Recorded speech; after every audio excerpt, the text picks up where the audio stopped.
सर्वस्व है, मोरे सबोई एक तुम स्वामी। आप ही माई है, आप ही बाप है, आप ही भाई है, आप ही सखा है, आप ही सद्गुरु है, आप ही स्वामी है नाथ। संसार के सारे संबंध मेरे आपके साथ है प्रभु। लक्ष्मण जी को राम जी ने तुरंत चलने को कह दिया, लेकिन क्या कहा, जाकर पहले माई से अनुमति लेकर आओ। कौन से माई से? कौन माई से? सुमित्रा मैया से। लक्ष्मण जी की मां है सुमित्रा मैया। अब यहां दर्शन करिए, लक्ष्मण भैया मां के पास जा तो रहे हैं, लेकिन मन में डरे हुए हैं, क्या पता कहीं माई रोक दे तो क्या होगा। फिर जाकर बोले, मां एक आज्ञा लेने नहीं आया हूं, बताने आया हूं। मां कहीं कहो।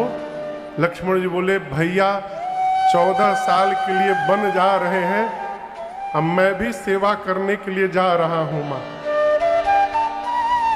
मां बोली, क्या बोले? लक्ष्मण जी बोले, भैया अयोध्या छोड़ के जा रहे हैं मां। मां मुस्कुराई, बोली, ऐसा हो नहीं सकता लक्ष्मण। भैया लक्ष्मण भैया बोले, मां तैयार है, निकलने वाले हैं भैया। मां बोली, ऐसा हो ही नहीं सकता, राम अयोध्या छोड़ के कहीं नहीं जा सकते। लक्ष्मण जी बोले, अब हम कैसे समझाएं आपको मैया? मां बोली, तुम नहीं समझ पा रहे हो। मां ने लक्ष्मण जी से पूछा, ये बताओ सूर्य किस दिशा में निकलते हैं?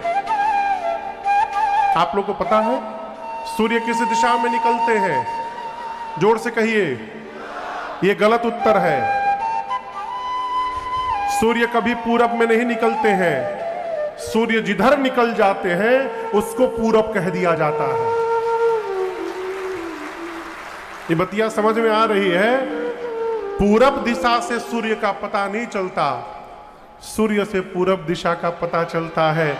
मां कहती है, राम अयोध्या में नहीं रहते हैं लक्ष्मण, राम जहां रहते हैं उसी को अयोध्या कहा जाता है। अवध तहां जहां राम निवासु। यदि कल से राम वन में रहेंगे तो कल से वो वन अयोध्या कहलाएगी, और ये अयोध्या वन से भी विहर हो जाएगा। लक्ष्मण जाओ। मां ने कहा, लक्ष्मण आपने तो मेरे कोख को धन्य कर दिया आज। जिस मां का बेटा राम का भक्त हो जाए उससे सौभाग्यशाली मां संसार में दूसरी कोई नहीं हो सकती। आपने धन्य कर दिया। आज के बाद मैं तुम्हारी मां नहीं लक्ष्मण। तो लक्ष्मण जी बोले, मेरी मां कौन है? तो सुमित्रा मैया कहती हैं, आज के बाद तात तुम्हारी मां तू दे। आज के बाद लक्ष्मण सीता तुम्हारी मां है, और पिता राम सब भांति सने। राम तुम्हारे पिता हैं, जा करके सेवा करिए। अनुमति लेके लक्ष्मण भैया आए। प्रातः काल प्रभु सजीवन साज समाज सब बनिता बंधु समेत। बंदि विप्र गुर चरण प्रभु चले करी सबही। सबको प्रणाम करके गुरुदेव भगवान से आशीर्वाद लेके राम जी चल पड़े। महाराज ने सुमंत जी को कहा कि रथ लेकर जाइए, रथ पर बिठा करके वन में सुमंत ले जाइएगा। 4 दिन घुमाइएगा वन को, और उसके बाद वापस ले आइएगा। यदि राम न आवे ना तो सीता को अवश्य लेकर के आइएगा। राम जी रथ पर बैठकर चले। अयोध्या की प्रजा राम जी के पीछे पीछे दौड़ने लगी। पहले दिन तमसा नाम की नदी के तट पर विश्राम हुआ। अयोध्या की प्रजा रात्रि में सोई। भगवान सोचे, यदि ये लोग इसी प्रकार मेरे साथ चलेंगे तो पिताजी के वचन का पालन कैसे करूंगा। तो मध्य रात्रि में सबको गहरी निद्रा में सुला करके भगवान और सुमंत जी से कहे, तात रथ के पहिए के चिन्ह को मिटाकर इसी समय चलिए यहां से। खोज मारी रथ हाकू ताता। अयोध्या वासियों को सोता हुआ छोड़ करके भगवान चल पड़े। और चलते चलते भगवान पहुंचे, कहां पहुंचे? श्रृंगवेरपुर में पहुंचे। गंगा जी के तट पर आइए एक बार भाव श्रद्धा के साथ। बोलिए गंगा मैया की जय। बाबा कहते हैं सीता सचिव सहित दो भाई, सीता सचिव सहित दो भाई, श्रृंगवेरपुर पहुँचे जाए, श्रृंगवेरपुर पहुँचे जाए, उतरे राम देव सरी देखी, उतरे राम देव सरी देखी,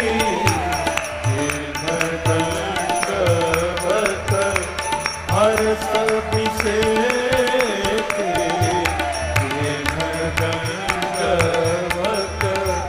हर्ष अभिषेके, कीन दंडवत हर्ष अभिषेके, कीन दंडवत हर्ष अभिषेके। राम जी ने जैसे गंगा मैया को देखा, राम जी रथ से नीचे उतर गए। उतरकर प्रभु ने दंडवत किया है। राम जी को प्रणाम करते देख सुमंत जी, लक्ष्मण जी, सीता मैया भी उतरे, इन्होंने भी प्रणाम किया। राम जी ने गंगा जी की महिमा सुनाई है अपने मुख से। निषाद राजगुह श्रृंगवेरपुर के राजा राम जी से मिलने आए। प्रभु ने हृदय से लगाया, मित्र बनाया उनको। निषाद राज कहते हैं राम जी से, प्रभु आपको 14 वर्ष अवध से बाहर ही तो रहना है और आप बाहर आ ही गए हैं, तो आप श्रृंगवेरपुर में चलकर विराजिए। राम जी बोले, मित्र मैं विशेष उदासीन व्रत का संकल्प लेकर आया हूं। इस व्रत के अनुसार मैं 14 वर्ष किसी भी गांव नगर में नहीं जा सकता, न किसी धातु को स्पर्श कर सकता हूं। ऐसा सुनकर निषाद जी ने नगर के बाहर एक शीशम के वृक्ष के नीचे कुशा की चटाई बिछाई। रात्रि में प्रभु मैया के साथ कंद मूल फल पाकर उसी चटाई पर विश्राम करते हैं। लक्ष्मण भैया थोड़ी दूर जाकर पहरे में बिरासन लगा करके बैठ गए। निषाद राजगुह अपने सेवकों को बुलाकर कहें कि देखो, मुझे पता चला है कल राम जी तमसा नदी के किनारे अयोध्या वासियों को मध्य रात्रि में सोता हुआ छोड़ के चले आए हैं। कहीं हम लोग भी यहां सो जाएं, राम जी रात में ही यहां से चले जाएंगे तो क्या होगा। इसलिए सभी सिपाहियों से कहा कि चारों तरफ खड़े हो जाओ पहरे में, राम जी को रात्रि में जाने नहीं देना है किसी भी तरह। सबको पहरे में लगाकर निषाद राजगुह राम जी जहां सोए थे वहां आए और कुशा की चटाई पर भगवान को सोते देख निषाद राज बिलख बिलख कर रोने लगे। कहने लगे, कैकेयी जी ने बहुत अनर्थ कर दिया, कुटिलता पूर्वक व्यवहार कर दिया। बताइए, जिन राम जी के जीवन में सुख का क्षण आने वाला था, कैकेयी ने उन्हें राम जी के जीवन में दुख के बीज का रोपण कर दिया। आज रघुवंश रूपी वृक्ष को काटने के लिए कैकेयी कुल्हाड़ी बन गई है अयोध्या में। लगे मां को भला बुरा कहने। कौन कहने लगा? निषाद राजगुह कहने लगे। वहीं बगल में लक्ष्मण भैया बैठे थे और लक्ष्मण जी ने सब सुन लिया। कहे, भाई साहब तनिक हमरे पास आइए, इधर आइए। निषाद राज को बिठाया, कहा, लक्ष्मण भैया ने ये बताइए, जिसको दुख होता है उसको नींद आती है रात में? नहीं। आप लोग कहिए। नहीं आती है। निषाद जी बोले, नहीं आती है। लक्ष्मण जी बोले, आपने कहा कि मां कैकेयी ने भैया को दुख दे दिया, यदि दुख होता तो उनको नींद आती? देखिए चकाचक सो रहे हैं भैया, और आपने ये कह कैसे दिया कि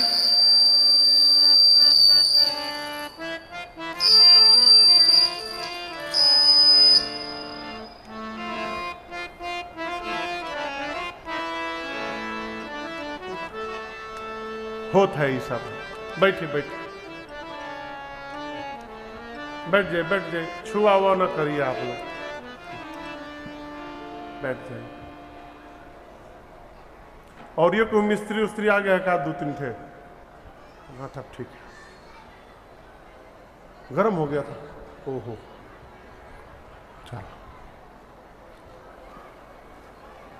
लग रहा है बाबा के बाराती 1-2 ठे रुक गए हैं यहां पर।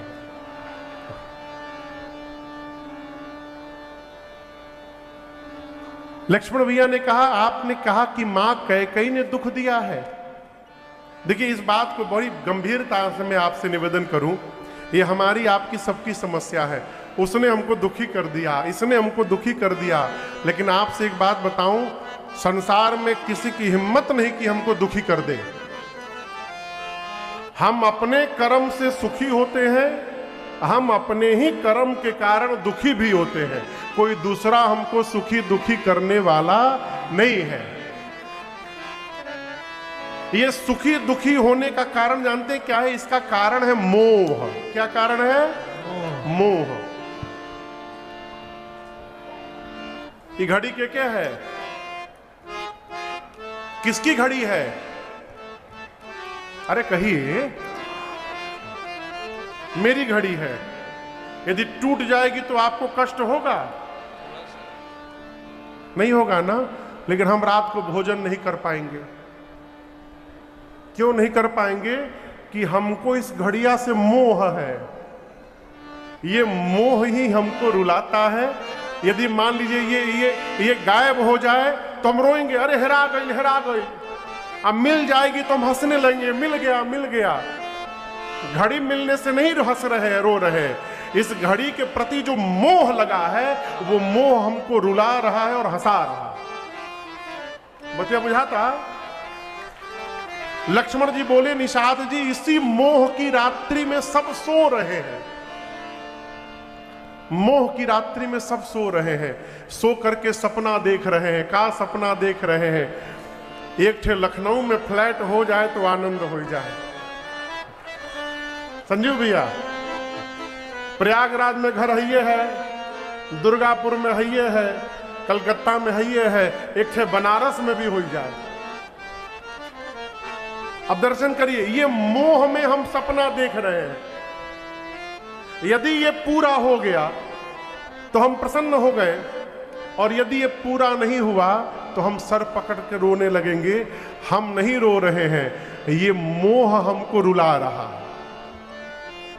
इसलिए कर्तव्य का पालन करिए, बेटा बेटी को पढ़ाइए, मोह लगा के रखिएगा कि लड़कियों आप बुढ़ापा में हमके देखी, चला गया विदेश, बैठ के झुनझुना बजाना पड़ेगा।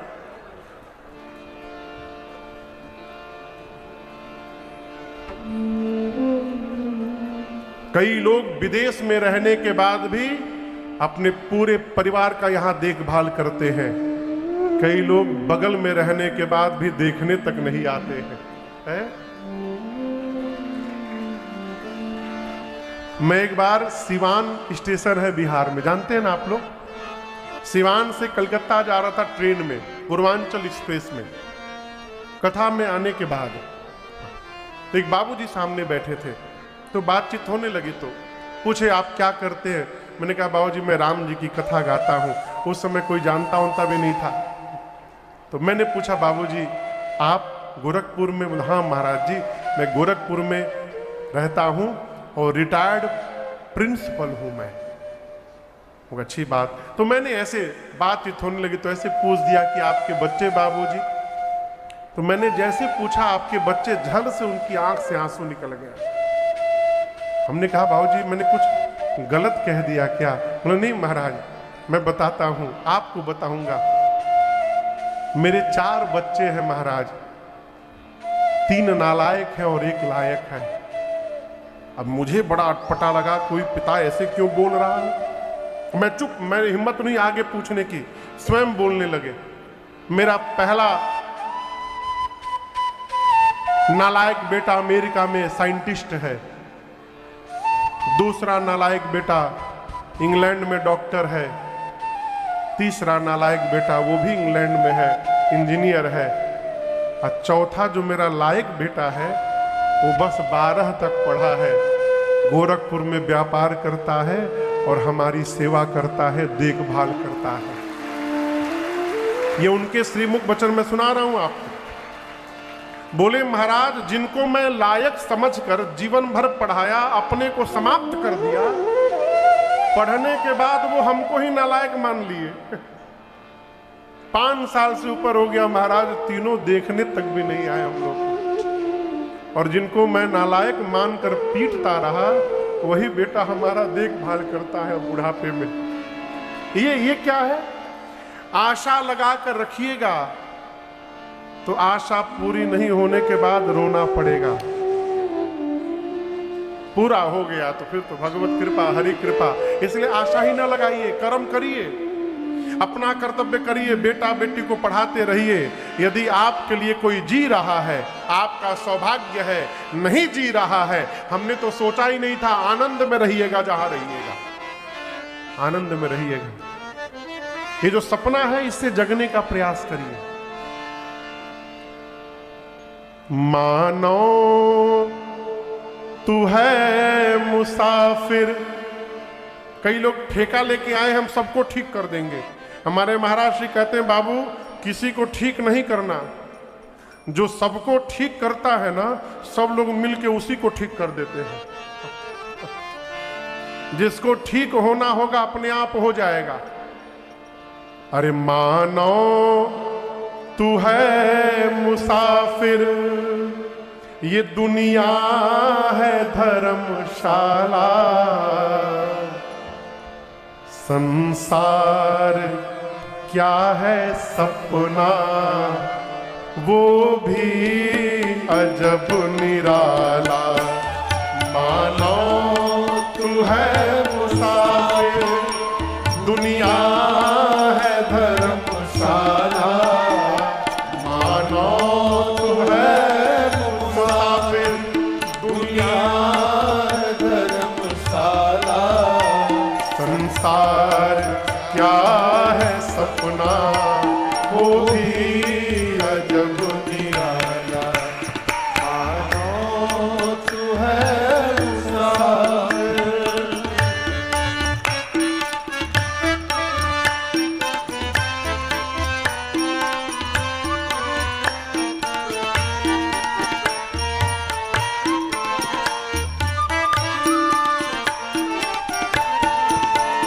जन्मों का पुण्य संचित नरदेह तूने पाया, कंचन और कामनी में इसे व्यर्थ ही गवाया। जन्मों का पुण्य संचित नरदेह तूने पाया, कंचन और कामनी व्यर्थ ही गवाया। कौड़ी के मोल तूने, कौड़ी के मोल तूने हीरे को बेच डाला। कौड़ी के मोल तूने हीरे को बेच डाला।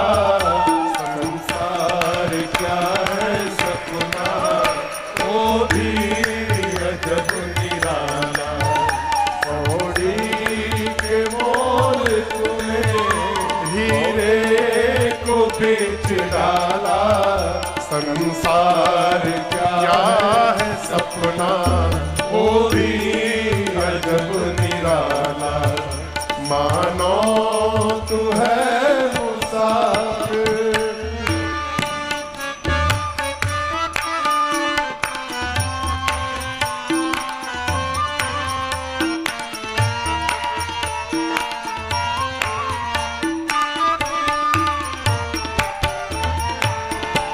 ये रैन है बसेरा, है किराए का ये डेरा, इसमें फंसा है फेरा, ये तेरा है या मेरा। ये रैन है बसेरा, है किराए का ये डेरा, सा है फेरा, ये तेरा है ये मेरा। शीशे को मान बैठा, शीशे को मान बैठा, तू मोतियों की माला। शीशे को मान बैठा, तू मोतियों की माला। संसार क्या है सपना, वो भी अजब निराला। शीशे को मान बैठा, तू मोतियों की माला। संसार क्या है सपना, वो भी अजब निराला। मानो तू है मुसाफिर।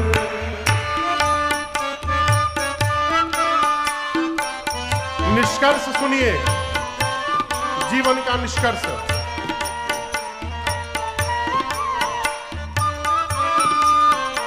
साधक कहता है, नश्वर है तन का ढांचा, बालू की भीत कांचा।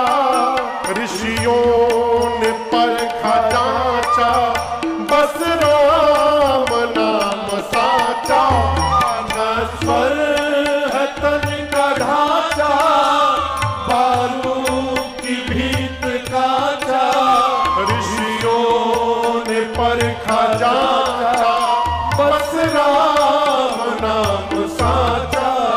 छक कर तुपी शिकारी, छक कर तुपी शिकारी।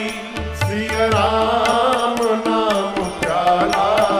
संसार क्या है सपना, वो भी अजब निराला। छक कर तुझी शिकारी, सिया राम नाम प्याला।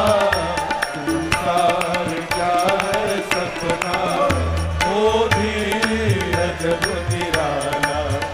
मानो तू है मुसाफिर, दुनिया है धर्मशाला। मानो तू है मुसाफिर, दुनिया है धर्मशाला। संसार क्या है सपना, वो भी अजब निराला। संसार क्या है सपना, वो भी अजब निराला। संसार क्या है सपना, वो भी अजब निराला। ये बतिया समझ में आ रही है? कौड़ी के मोल तूने, किसके मोल? कौड़ी। कौड़ी के मोल तूने इस हीरे को बेच डाला।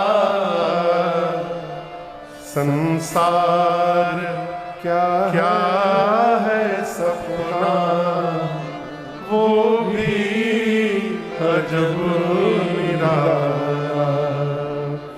निषाद राजगुह से लक्ष्मण भैया ने कहा, निषाद जी आप जिनके लिए रो रहे हैं ये राम जी जीव नहीं है। राम जी क्या है?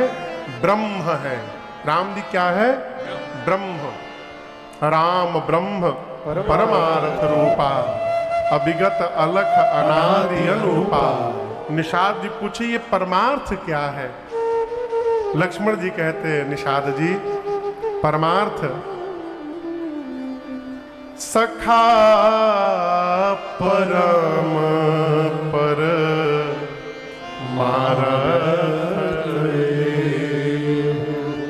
हे सखा, परम परमार्थ यही है क्या? मन क्रम बचन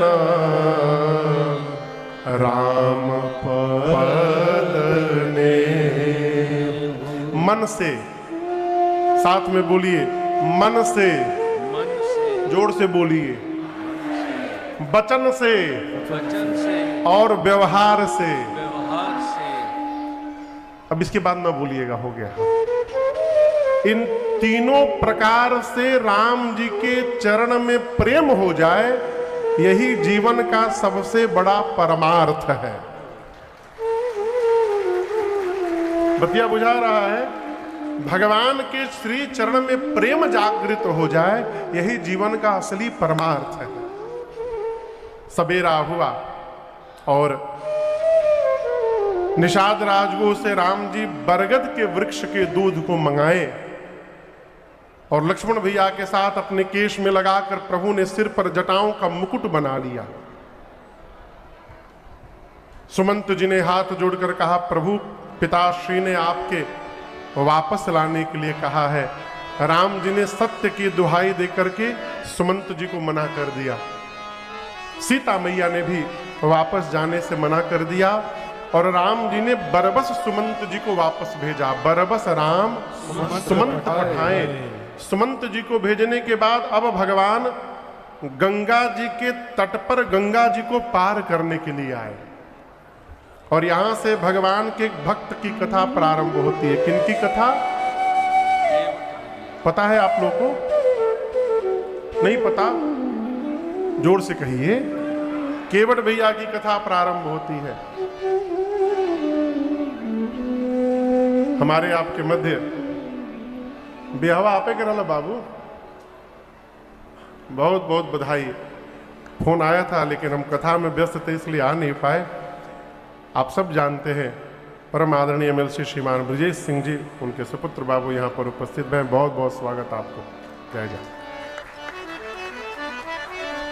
राम जी पहुंचे अब गंगा जी के तट पर गंगा जी को पार करने के लिए। साथ में लक्ष्मण भैया है, सीता मैया है, निषाद राजगुह भी हैं। आपसे एक बात कहूं, पिछली रात्रि जहां लक्ष्मण जी निषाद जी वार्ता कर रहे थे, ये केवट भैया वहीं बगल में पहरा दे रहे थे और पहरा देते देते सब सुन लिए हैं कि राम जी जीव नहीं है, राम जी ब्रह्म है और राम जी के चरणों में प्रेम करना ही असली परमार्थ है। सवेरे सवेरे निषाद राजगुह के पास केवट जी दौड़ कर बोले सरकार हमारी इच्छा पूरी की जाए। निषाद राज बोले कहो क्या इच्छा है? केवट जी बोले सरकार आप पूरे नगर में डुगडुगी बजवा दीजिए आज, कि आज कोई भी नाविक गंगा के किनारे न जाए। निषाद जी पूछे क्यों? केवट भैया बोले सरकार हम चाहते हैं कि राम जी हमारी नाव में बैठ के गंगा के उस पार जाए, इसलिए हम रात भर ईमानदारी से सेवा किए हैं, एकदम पहरा दिए हैं। निषाद जी बोले ठीक है कोई बात नहीं। डुगडुगी बज गई। केवट जी को छोड़कर कोई नाविक गया नहीं गंगा किनारे। केवट भैया गए, नाव को किनारे से खोले, बैठे, अब बीच गंगा में जाके खड़े हो गए नाव लेकर। कहें सोचे यदि किनारे रखूंगा राम जी सीधे आके चढ़ के बोले ले चलो फिर क्या होगा, आउट ऑफ रीच रखो इनसे, दूर लेके गए। राम जी किनारे गए। एक प्रश्न है, गुरु जी के स्वामी के साथ सेवक चल रहा हो, यदि स्वामी के साथ कौन? सेवक। तो गाड़ी की व्यवस्था स्वामी करेंगे कि सेवक करेगा? सेवक करेगा। राम जी और लक्ष्मण जी में सेवक कौन है? तो नाव किसको मांगनी चाहिए? राम जी काहे मांग लिए? प्रश्न है ना भाई। राम जी खड़े रहते, लक्ष्मण भैया व्यवस्था करते कि राम जी कैसे जाएंगे। यहां दर्शन करिए, राम जी जान रहे हैं कि आज केवट जी नाव लेकर आने वाले नहीं है, मना कर देंगे नहीं लाऊंगा। राम जी जान रहे हैं। राम जी अपने भाई साहब को भी जान रहे हैं कि इनको ना सुनने की आदत नहीं है, ये हाई टेम्पर के आदमी है। जहां केवट ना कहेंगे तुरंत निकाल के बाण मार देंगे ये। तो अपने भगत को आज बचाना है ना, इसलिए राम जी ने लक्ष्मण भैया से कहा कि लक्ष्मण आप पहले देखिए मैनेजमेंट कैसे किया जाता है, आप पहले सीखिए। लक्ष्मण जी बोले जो आज्ञा प्रभु, आप ही मांगिए। और आप दर्शन करिए, पूरे जगत को देने वाले भगवान आज केवट भैया के सन्मुख हाथ फैला के खड़े हो गए। बाबा कहते, राम जी ने कहा मांगी नावन केवट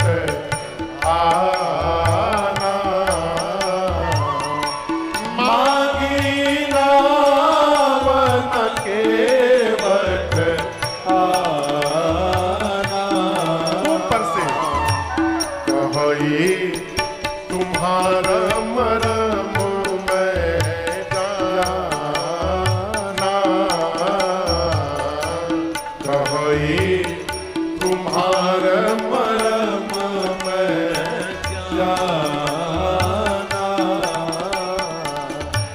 चरण कमल रज कहूँ सब कहाए चरण कमल रज कहूँ सब कहाए मानो सकर